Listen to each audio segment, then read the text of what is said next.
I'm Elaine Petrocelli, and it's my privilege to introduce our author tonight and also to be in conversation with him, and I am really excited.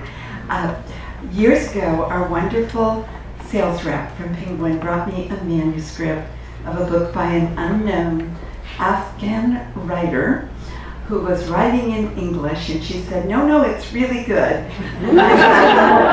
Well, I would believe her because she has never told me something was really good unless it was. And I was so excited when I read it. We had just started our first editions club, and we made it our second first edition pick. And those of you who have been in the first edition club since 2003, if, unlike me, you haven't gotten chocolate and coffee all over your book, I looked it up today, and the cheapest you can get it online for a first edition signed is $1,250. So, be good to those books. But there's a reason. Khaled Hosseini transports us to places and times that we hadn't thought we were going to, and suddenly we can't wait to get home from work because we want to see those characters again. We want to be with them. We learn things without knowing we're learning them, but these books are complex. They won't let you go, is really the truth. And I loved The Kite Runner for all kinds of reasons. I loved the boys in it. I loved the next book, 1,000 Splendid Suns, and the women in it are still my friends. And now Within the Mountains Echoed, we get the most, I think, masterful book yet. It is a treasure. If you haven't read it yet, you are in for the biggest treat. And so I am not going to say any more until I get to talk to Khaled and about this real masterpiece. Khaled Hosseini, thank you for all that.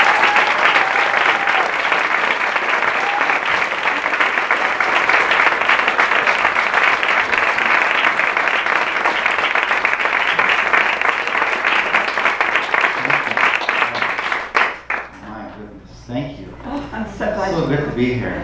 I love this space. I love this place. We love Thank you. We love you too. And we love, Khaled just signed, I think several hundred books that people have pre-ordered. So we love him on many, many levels. It's good to be here. And tonight it's really special because I'm here with my family. My wife and my kids are here.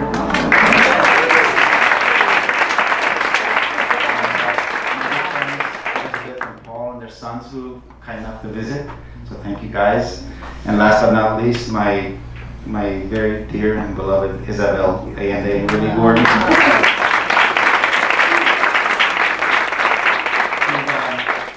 She's been in my corner from day one. Yes. And could not ask for support from a more gracious and person. So thank you, Isabel. God bless you.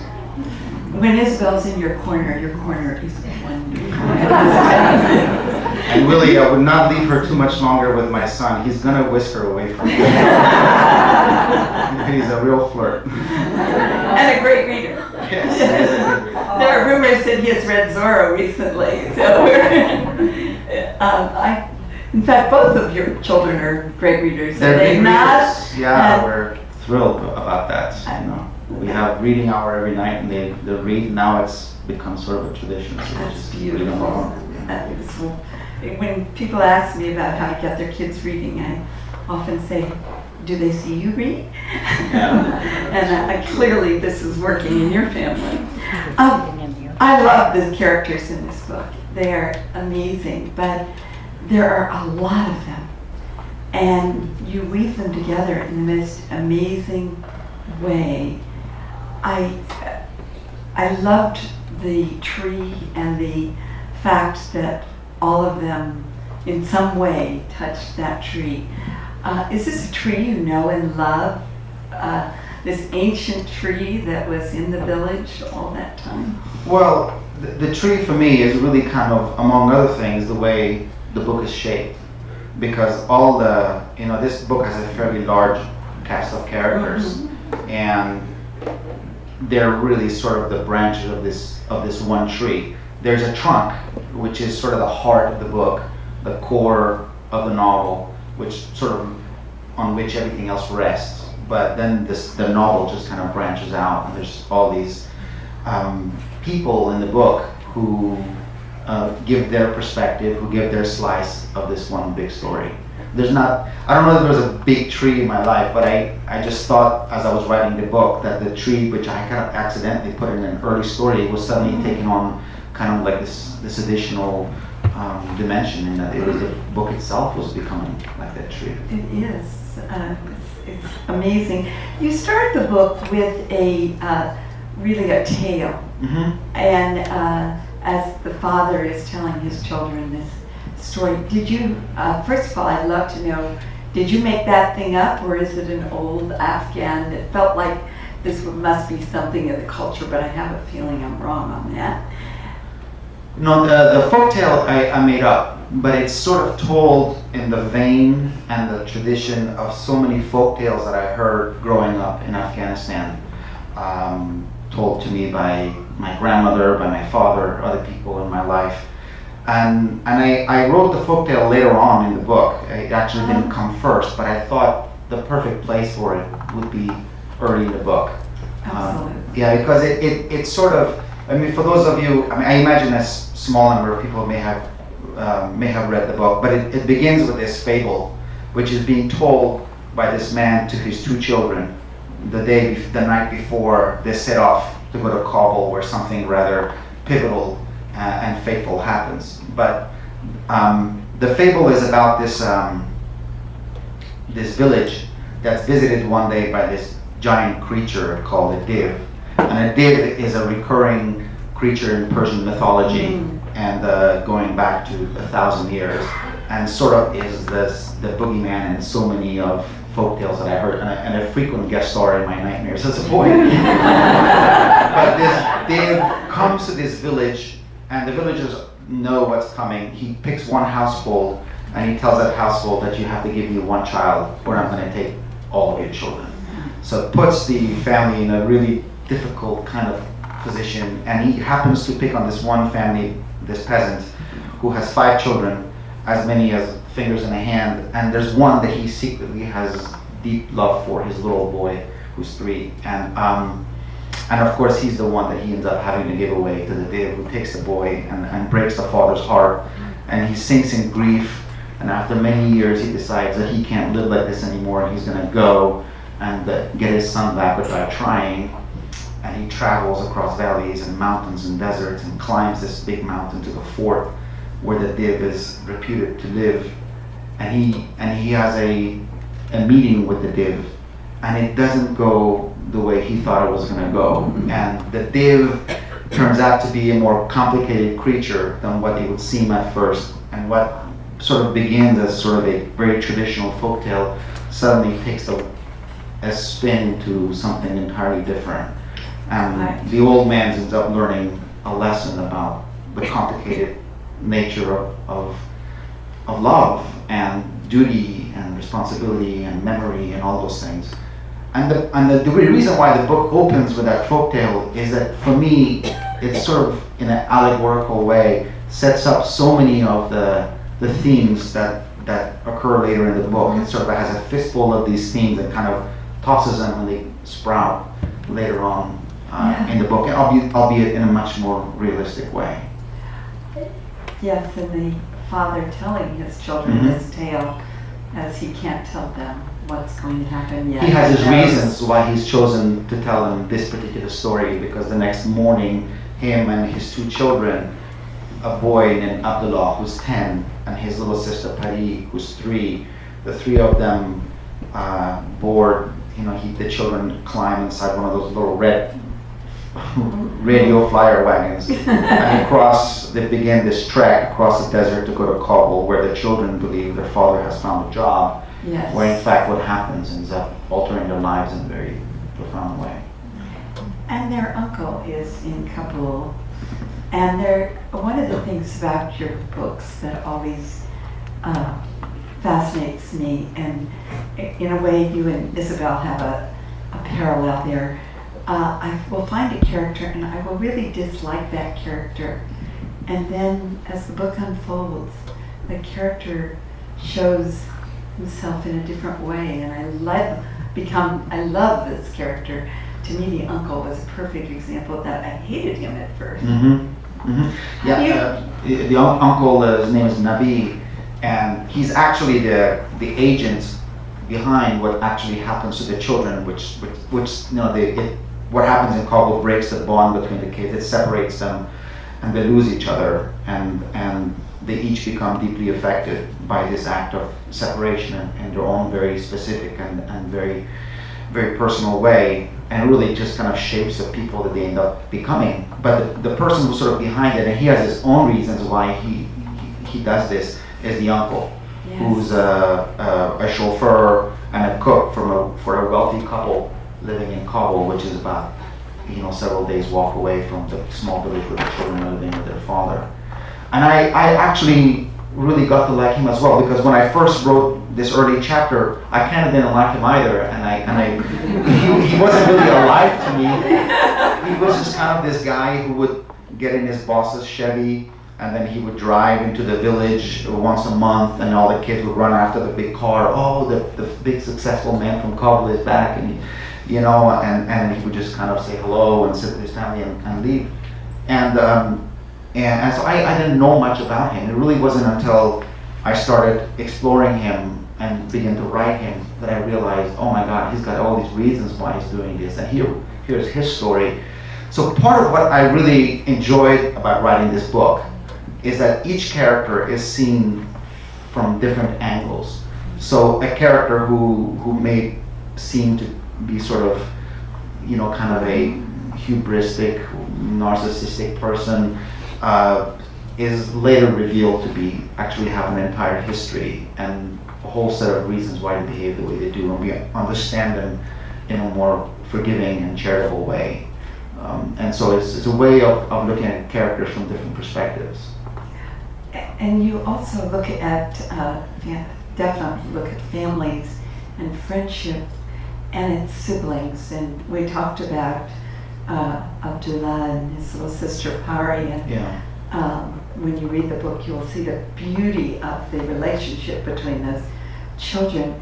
But also Sabor's second wife and her sister. And at first I didn't like her very much, I have to tell you, because she wasn't very loving to the children, and I thought, I'm a stepmother, you can be loving to your stepchildren. And I came to have a point when I was crying for her, what she had gone through, and her beautiful twin.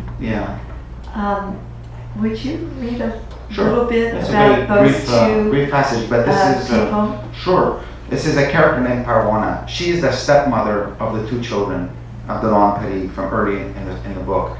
And she seems kind of, when you meet her, she seems kind of not an evil stepmother, but evil-ish, I suppose. She's not too sorry to see what happens between the children happen.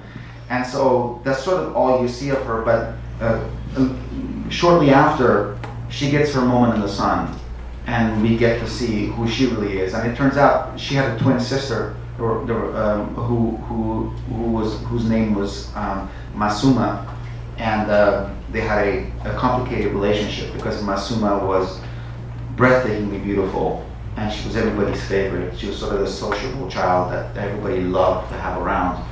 And Parwana was hopelessly overshadowed and neglected as a result, that she was more plain looking. She didn't have the outgoing personality and so on and so forth. Even in this village, she was forever lost, under this. So this section that I'm going to read is a little bit about this relationship between these two sisters. When the girls were 13, they sometimes went to the crowded bazaars of nearby towns for their mother. The smell of freshly sprayed water rose from the unpaved street. The two of them strolled down the lanes, past stalls that sold hookahs, silk shawls, copper pots, old watches. Slaughtered chickens hung by their feet, tracing slow circles over hunks of lamb and beef. In every corridor, Parwana would see men's eyes snapping to attention when her sister Masuma passed by. She saw their efforts to behave matter-of-factly, but their gazes lingered, helpless to tear away. If Masuma glanced in their direction, they looked idiotically privileged. They imagined they had to share the moment with her. She interrupted conversations mid-sentence, smokers mid-drag. She was the trembler of knees, the spiller of teacups. Some days, it was all too much for Masuma, as if she was almost ashamed. And she told Parwana she wanted to stay inside all day, wanted not to be looked at. On those days, Parwana thought it was as though, somewhere deep inside, her sister understood dimly that her beauty was a weapon, a loaded gun with a barrel pointed at her own head. Most days, however, the attention seemed to please her. Most days, she relished her power to derail a man's thoughts with a single fleeting but strategic smile, to make tongues falter over words. It blistered the eyes, beauty like hers. And then there was Parwana, shuffling next to her, with her flat chest and sallow complexion, her frizzy hair, her heavy, mournful face, and her thick wrists and masculine shoulders. A pathetic shadow torn between her envy and the thrill of being seen with Masuma, sharing in the attention as a weed would, lapping up water meant for the lily upstream. All her life, Parwana had made sure to avoid standing in front of a mirror with her sister. It robbed her of her hope to see her face beside Masuma's, to see so plainly what she had been denied. But in public, every stranger's eye was a mirror. There was no escape.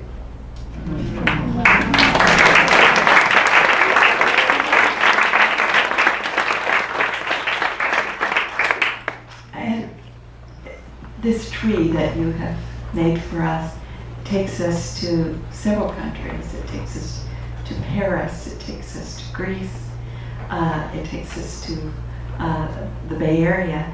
I was particularly fascinated with the part in Greece. And although they weren't siblings, Marcos and Thalia were being raised in the same household, and the fact that she had been bitten by a dog and was so badly disfigured, and how he changed again. We saw him telling us how he didn't even want to be seen with her. Is this something that your medical work has shown you, or you just had it so much you hit the right note with that? Well, thank you. That's one of my favorite sections of the book as well.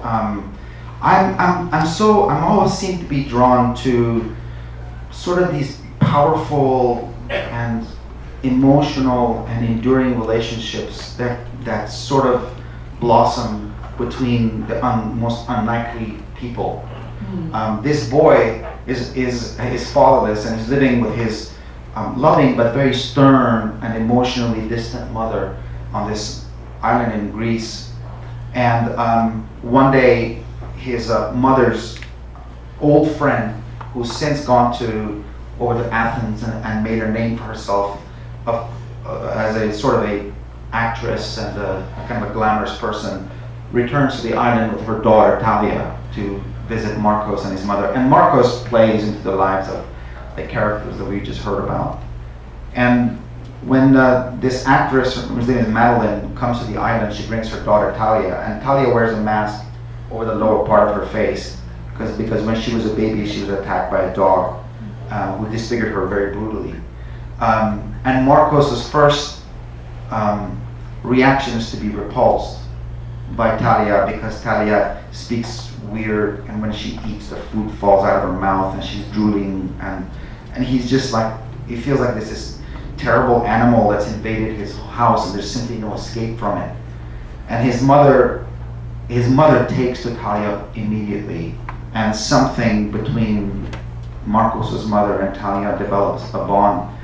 And I don't want to give too much of it. Eventually what happens between Marcos and Talia, their relationship really changes, and they become kind of sibling-like. and one of many pairs of either real siblings or sibling-like people that populate the chapters of this book. And I'm so moved by sort of these relationships that develop and love that kind of comes to life in these places where you wouldn't imagine it, between really unlikely people, like between the two women in 1,000 Splendid Suns, these co-wives of this man who should have been, competitors and should have, and yet they became mother and daughter and so on. It's the same with these two children, and then there's a few other occasions in the book where there's these surprising instances of affection and strong relationships. And sometimes I don't want to give them all away, but sometimes they're quite, I think, how did you do that? I didn't see that coming. We have a lot of mystery writers who come in, and I know that Isabel has a mystery coming out next year, and I know Willie is a mystery writer, my husband is. I know one of the things is that you don't see it coming. I don't think of your books as mysteries, but when these things happen, I think, oh yeah, that makes perfect sense. How did I miss it? Yeah, there's clues there to be picked up on, and it's kind of obvious afterwards, but it sort of does make sense. For me, also, one of the fun things for me writing this book, the thing that really was appealing to me, and hopefully will be appealing to people who read the book, is that it's a more active kind of reading process, and that I've said this in the past. I've always thought of reading as an active thing anyway. It's not like watching a movie where a director has had a vision, has already imagined everything for you, and they're put it on a screen and you simply receive it. Book, there's just black symbols on white paper, and the rest of it is up to you. You have to actively imagine, you have to cast the characters and imagine the location and see the scene in your mind. You have to construct that. And this book has that, but I think it also requires the reader to be really awake because there are connections to be made, and if those connections are made, there are some rewards to that, and there are kind of, as the book progresses, there are epiphanies and revelations, both major and minor. Something that may seem of little consequence in page 30 actually turns out to be rather crucial by page 100, and vice versa. So it's a sort of a connected dot. Occasionally flip back and say, oh, now I see, kind of reading. I've always loved both books and movies like that, and hopefully. It's quite amazing, and it covers such a long period from 1949 to present day, and as we see things change, not just in Afghanistan, but mainly in Afghanistan, it's pretty amazing. Speaking of siblings, I was quite interested in the two siblings who came from the Bay Area, the doctor and his... The cousins, but they were cousins, but yes, they were closest brothers. The doctor who, at first I thought, oh, that must be Khaled, but then later I decided, no, you wouldn't do that. I'll have to ask, but I don't think so. And the smooth talking cousin. Hopefully not. Yeah, hopefully not. And yet, which of us hasn't meant to do something and then done the other? Yeah, this is a pair of Afghan Americans, I guess we'd call them, and they're successful in the Bay Area. One's a physician, and the story is told from the viewpoint of the physician, who's kind of an introspective guy, kind of an introvert, going back to Kabul for the first time in 20, 30 years after the Soviet war. They escaped to the US with their families, and he's going with his cousin, who's sort of the opposite of him. He's kind of this flamboyant guy, he's very gregarious, the kind of guy who walks into a party and immediately become the life of it, one of these kind of real bigger than life characters who has tons of friends and so on. And they go to Kabul, and they're there really to sell some land for their families. And the extent to which that character is me is his reaction and his feelings going back to Kabul, and I virtually sort of put what I thought in 2003 when I went back in his mind. Because when I went back, I felt completely overwhelmed by the scale of everything that I was seeing. You know, I mean, I expected things to be quite bad, but when I got there, it was being face to face with it and actually smelling it and feeling it and touching and seeing. It was quite a powerful experience, and I was ill prepared initially. And the thing that was confusing to me also is I didn't really understand how I fit into this. And because when I went there and the plane was approaching Kabul, I felt, oh my God, I'm really coming home. I mean, this is where I was raised, where I learned to talk. You know, my parents, all my siblings were born there. So many memories I have from this city. And yet when I walked the streets, you know, I felt like, well, this is not really home anymore, because the experiences of these people that I'm seeing so vastly different from mine. Everything that happened in this city bypassed me. You know, I grew up in the West, really.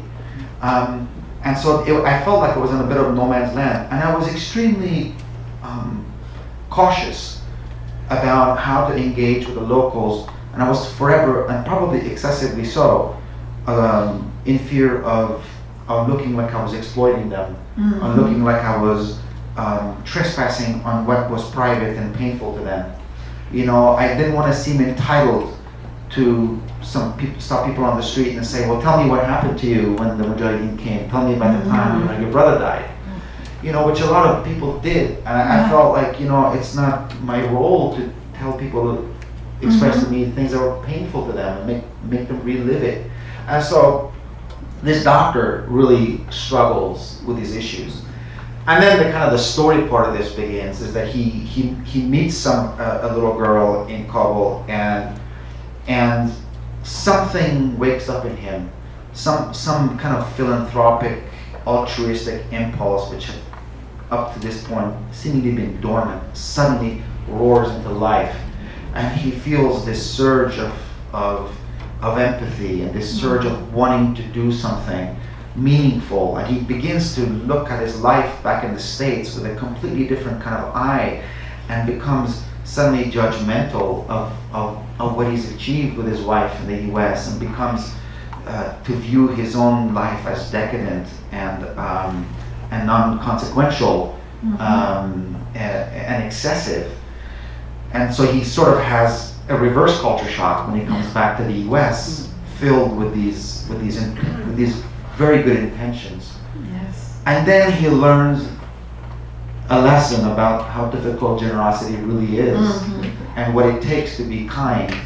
And he learns an important lesson about appearance and substance. And he's taught a particularly kind of lacerating lesson in the final page of that chapter by an unlikely source.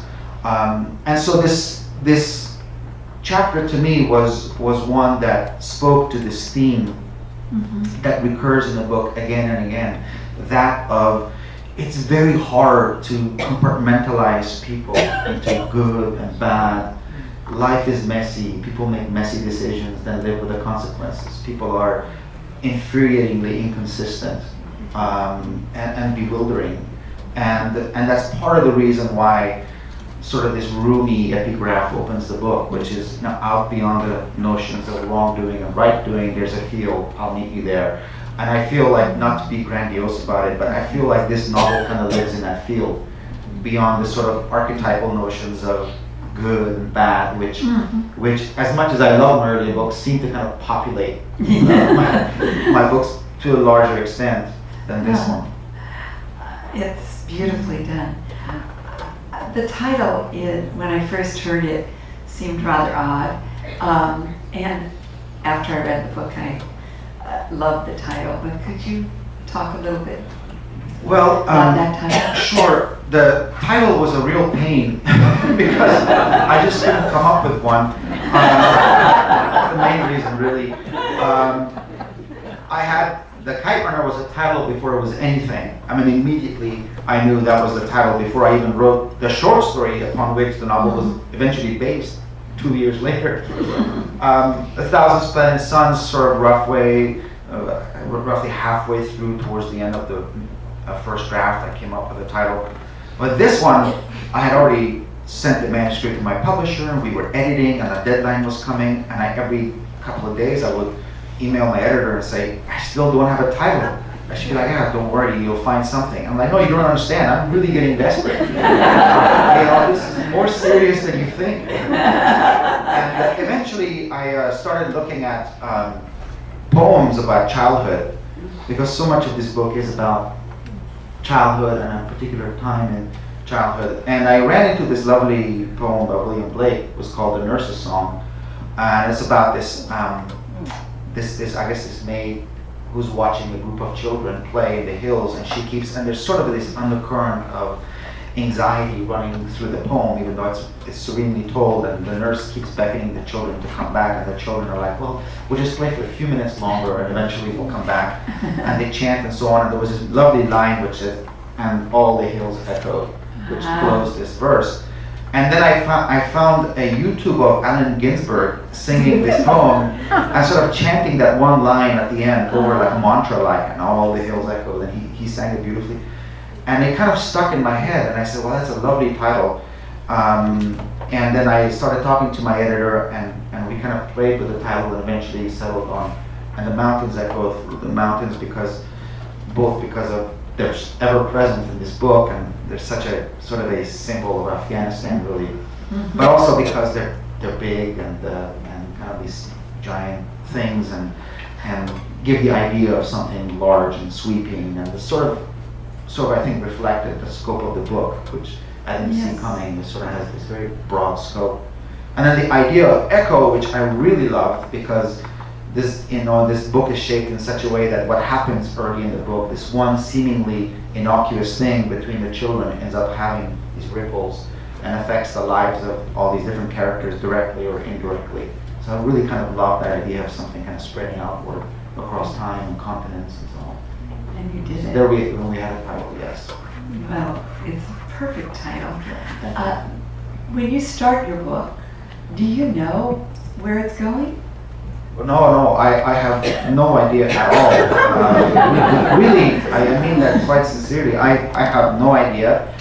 And it's a process of just finding out, so I'm always surprised by how books never, ever, ever, ever, ever turn out into what I thought they were going to. I start with one idea, and I think this is how like this book, I thought it was going to be kind of a linear novel about these two kids, and ended up being something altogether different. And so I really love that about writing for me. I mean, I've tried outlining once or twice before, and kind of figuring out my ending before I get there. It just never worked for me, ever. Because I ended up going somewhere else anyway. So I've written entire drafts of books where things that are really kind of fundamental to the book were not there, and suddenly I figured it out. And I wrote a whole draft of Kite Run. In fact, the very first draft, where the boys were just unrelated, and he was just the servant's son. And then I was working on a second draft, and suddenly I said, well, what if the boys were brothers? And then suddenly it hit me like a thunderclap. I was like, oh my God, that changed the whole tenor of this thing. And then now his return to Afghanistan made so much more sense, and all these family bonds came into play. So it really changed the book. And it's the same with in my second book. I kind of had an idea that something was going to happen to one of the two women at the end. What, I had no idea. How, no idea. But as I wrote and the story kept progressing, I began to see the ending. And by that point, then suddenly it came into focus, and I saw, well, there's only one way this novel can end, and this is a character who has to give herself up for the happiness of this other character, and there's no other way it could end. And it's the same with this book. I had some idea that the book was going to end on something having to do with the two children, but what exactly and how it would happen, I didn't know. So. And what an ending! We're not going to spoil it for any of you, but whoa, what an ending! We could go on for a few more years because you have so fascinating. I do have one question. The uncle, he writes this magnificent letter. Right. And I've always loved books with letters in them, but what really was great about this is that the letter wasn't all there was more. And he's confessing, really, but what I was fascinated with was his relationship with both of his employers and how complicated it was. At the beginning I thought about, oh well, you know, these are two rich people. They're probably kind of not very deep, and we're going to find out they're nobody. Woo, that wasn't the way it was at all. Yeah, no, he's a sort of a very somebody from a very humble background who somehow finds his way to Kabul and becomes a chauffeur and a cook for this wealthy couple. There's a man, his name is Suleiman, he's a little bit older and kind of this distant, aloof, withdrawn, private man, part of Kabul aristocracy, who's married a real firebrand of a woman who might be my favorite character in the book. Fabulous. Her name is Neela. She's younger than Suleiman, and she's sort of this boiling cauldron of pathology and charm and narcissism, and she's, you know, a very sexual creature, very outspoken, very opinionated, very sort of unafraid to speak her mind. A real narcissist, I think, probably on her way to becoming an alcoholic, probably a terrible mother, but somebody that you would really want to sit and have a few drinks with. I'd love to go to one of her parties. So they're Nabi's bosses, and again, I go back to what I said earlier. There are secrets behind these people, and there's worlds behind each of these two characters. And we have a chance to, and Nabi falls in love with his boss's wife. I mean, he head over heels falls in love and goes to great lengths, and in fact commits several acts in her name, which end up having significant consequences. But we meet Neela again later, and we see another side of her. She's revealed in a magazine interview that she gives to a French poetry journal, and it's laid out just like a magazine interview.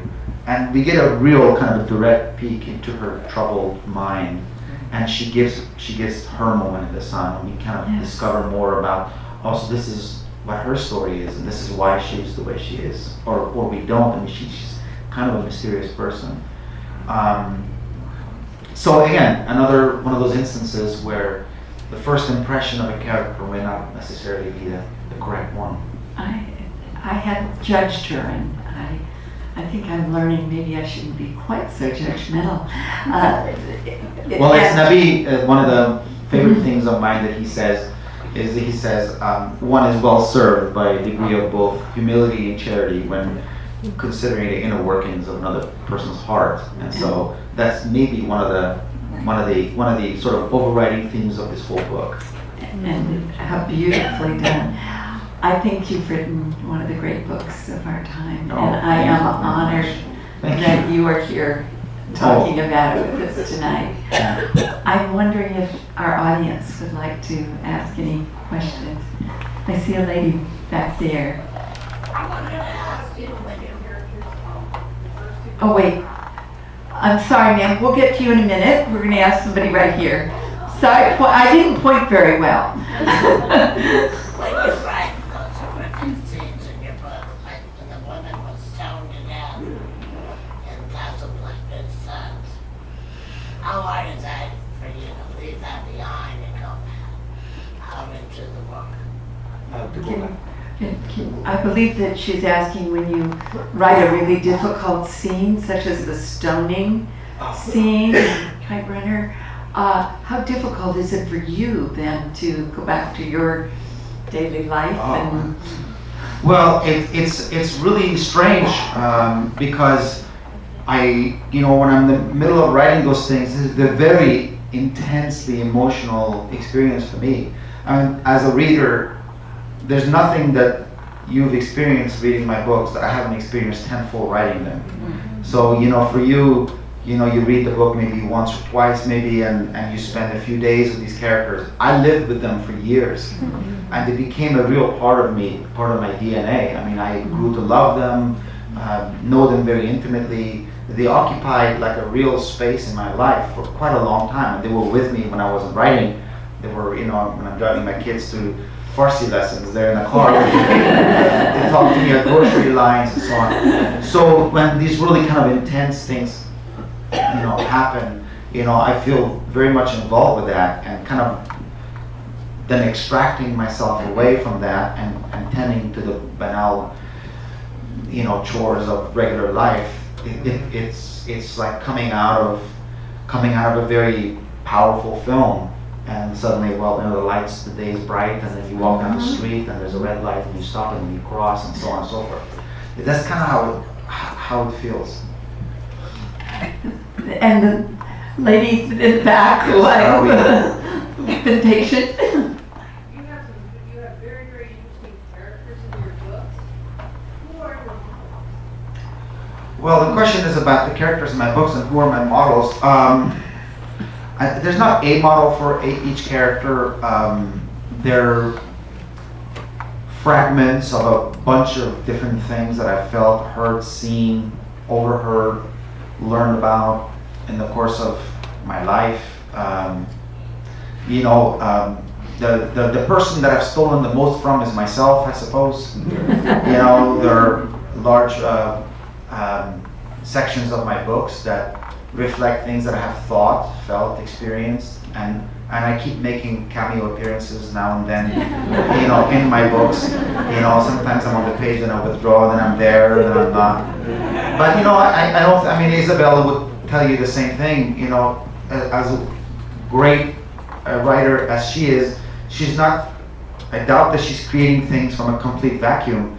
You know, she relies on what she's seen and what has spoken to her, or what's in her heart, and what she has heard, and then she creates stories out of it. And you know, in that same way, I think all writers work the same. If they tell you, it's not based on anything, it's just something I made up, you know, they're telling you something that's not entirely, I think, truthful. I don't know if all writers do, but I think that all great writers do. And I think it gives us a sense that this is truly genuine. I see a question way back at the window. I think that's to the point where you just know that what you're creating is fabulous, and it is, by the way.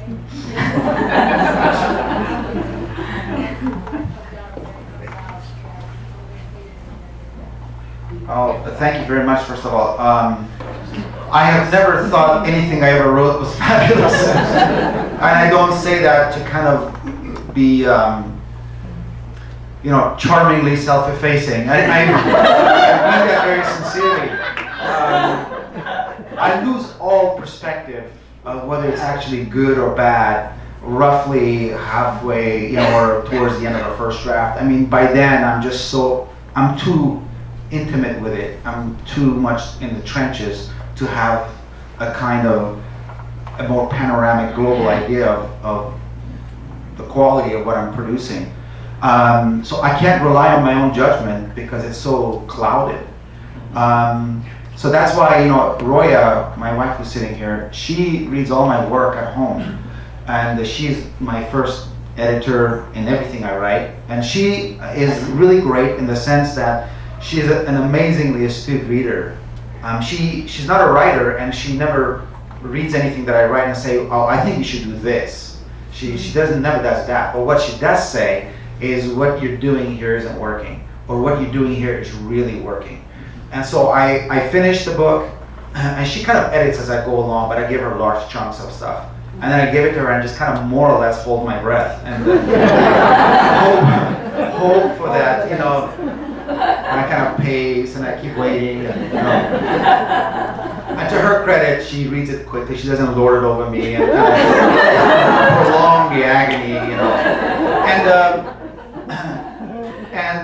It didn't all begin with sort of effusive feedback from her. In fact, we went through a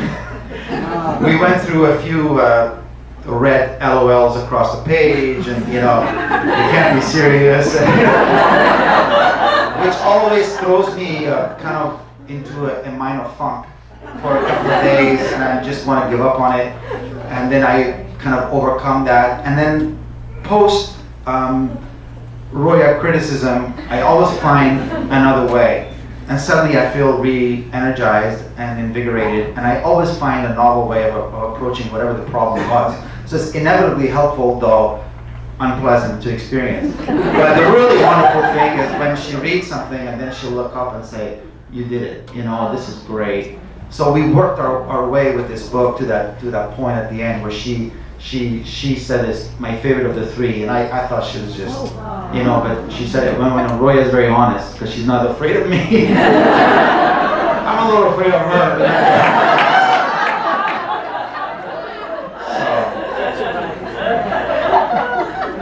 So that's an enormous asset to have, somebody who is really smart, really, really good reader, can pick up on a ton of things, and then can tell you in a very frank way what works and what doesn't work. Great. That is a gift. Yeah, it's a gift. I see a gentleman in a blue shirt back there. How do we word this? Well, the past decade plus has unfortunately in many bad ways colored and filtered the West's and particularly America's views of Afghanistan and her culture. And so I have kind of a twofold question. One, have you had any unfortunate, I mean, you don't have to give more details, of course, but have you had any unfortunate incidents of being the recipient of people's ignorance and prejudice? And two, if you have, how much of that have you put into your books to make people aware of the beauty of this culture and what this country has gone through? Oh, I understand your question. I personally have really no lurid stories to tell on that regard. I think some of it, I hesitate to say this, but some of it has to do with where we all live. It's an amazing, amazing part of the country to live. It's so accepting and so diverse, and it's an amazing place to live in the Bay Area. So I've been fortunate. I mean, I haven't really experienced anything. Once in a while, I go to the airport, you know, and I'm at the ticket counter, and somebody looks at my license and then politely excuses themselves for 15 minutes. They come back and very politely give me my boarding pass and ticket and tell me to have a nice day. And that's the extent of it. Happens once in a while. Hasn't happened in quite a while, actually. So that's really boring. But in terms of sort of explaining, I'm very careful not to actively, consciously take on that role, because I feel like it really compromises what I see as my real role, which is to be a novelist. I mean, I'm not a teacher, and I'm not a sociologist or anthropologist, and so I'm not out to educate people about Afghanistan. What I do see as my responsibility, though, is in the course of the writing of my book, I have to create, you know, the Afghanistan that's in my books. I have to create one that feels to me very authentic and truthful and represented in all of its kind of flaws and beauties and everything laid bare. That I feel is my duty. And then the end result is that for a number of people, my books have kind of been a window into Afghanistan. For some, it's been kind of an eye-opening thing, I suppose, because they write to me and say, you know, I before I read your books, I kind of viewed this place as kind of, you know, this horrible place where everybody, you know, is constantly fighting, and there's extremists and that they beat their women and so on. And now, you know, I have a different view. I mean, I have more empathy, and I understand that there's, you know, a richness to the culture and so on. And I embrace that greatly, and I feel like that may be the sort of ultimately, not to be grandiose again, but ultimately might be the most important, you know, if legacy is the right word, of my writing. Certainly it's one that I'm the proudest of, although I can't in all honesty, say, well, that's what I'm out to do, because that's just not honest. But yeah, I understand you are a UN envoy, and that your foundation works with refugees and women and children in education. Could you just tell us a little bit about how that works and how you are able to do that well, and do all that you do here? oh, I have so much help. My wife is a co-founder, and she's heavily involved. Elizabeth Scher, we're so lucky to have her as a friend and partner to the foundation.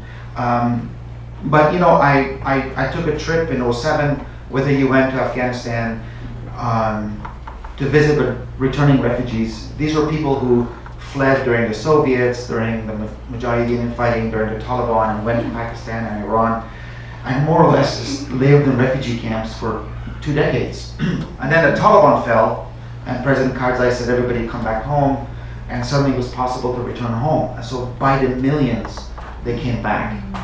Well, one of the problems was that Afghanistan was, even in its heyday, and even its glory, was one of the world's poorest countries. And what happened in the span of about 5 years after 2001, the country's population grew by almost 20%.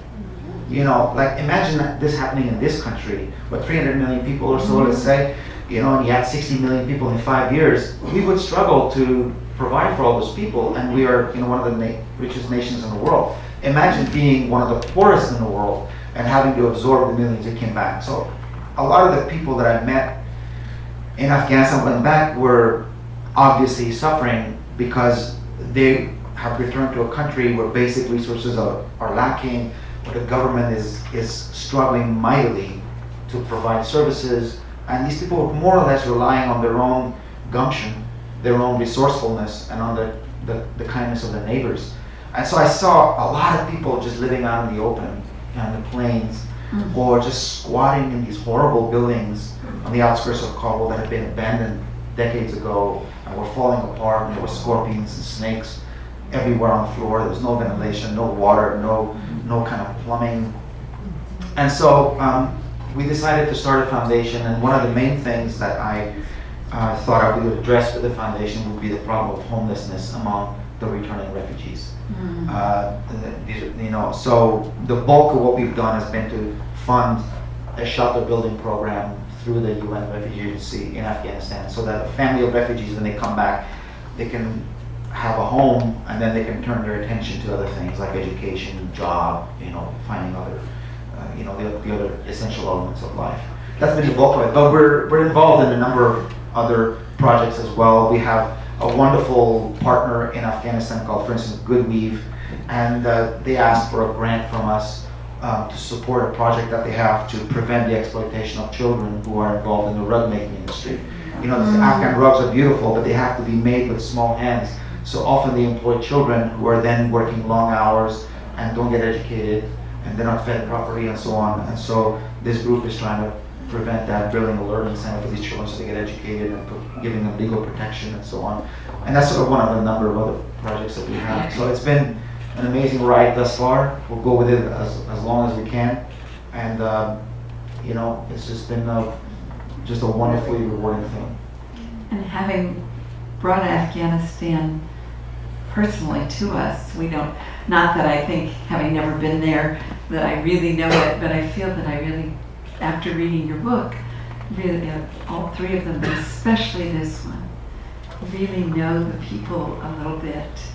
And it's absolutely inspiring that you're doing this. And I know there's a website, and we can participate if we want to, and I certainly want to. Wow. Thank you for doing this. And thanks to all.